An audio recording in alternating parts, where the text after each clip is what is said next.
அண்மைச் செய்தியை பார்த்துக் கொண்டிருக்கிறோம். சேலம் மாவட்டம் கருமலை கூடலில் விசாரணை கைதி கோகுலக்கண்ணன் என்பவர் மரணமடைந்த வழக்கு தொடர்பாக காவலர்களுக்கு அபராதம் விதிக்கப்பட்டிருக்கிறது. கூடுதல் விவரங்களோடு செய்தியாளர் மதியழகன் இணைப்பில் இருக்கிறார். மதியழகன், வணக்கம். இது வழக்கு தொடர்பான கூடுதல் விவரம் என்ன?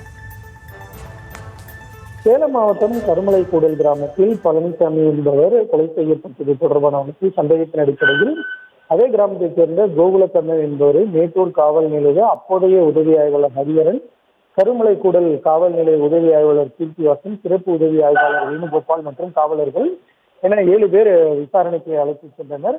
காவல் நிலையத்தில் தாக்கப்பட்டு துன்புறுத்தலுக்கு ஆளான கோகுலக்கண்ணன் நெஞ்சுவலியால் பாதிக்கப்பட்டிருந்தார். உடனடியாக சேலம் அரசு மருத்துவக் கல்லூரி மருத்துவமனைக்கு அவர் அழைத்துச் சென்ற பொழுது ஏற்கனவே அவர் உயிரிழந்திருப்பதாக தெரிவிக்கின்றது. இந்த சம்பவத்தை கண்டித்து அப்போது ஏன் தேமுதிக பார்த்திபன் மற்றும் கோகுலக்கண்ணன் குடும்பத்தினர் போராட்டத்தில் ஈடுபட்டனர்.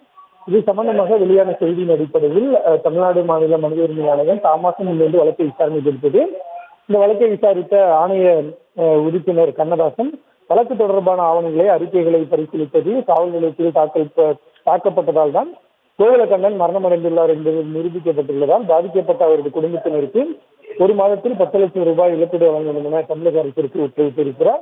இந்த இழப்பீடு தொகையில் தலா 2 லட்சம் ரூபாயை உதவி ஆய்வாளர் ஹரிஹரன் மற்றும் கீர்த்திவாசன் ஆகியோரிடமிருந்தும், சிறப்பு ஆய்வாளர்கள் வேணுகோபால், சந்திரகுமார் ஆகியோரிடமிருந்து தலா 1,50,000 ரூபாயும், 3 காவலர்களிடமிருந்து தலா 1 லட்சம் ரூபாயும் வசூலிக்க வேண்டும் என அரசுக்கு ஆணையம் உத்தரவிட்டிருக்கிறது. மேலும் 7 காவல்துறை அதிகாரிகளுக்கான ஒழுங்கு நடவடிக்கை விசாரணையை 3 மாதங்களுக்குள் முடிக்க வேண்டும் எனவும் அரசுக்கு ஆணையம் பரிந்துரைத்திருக்கிறது.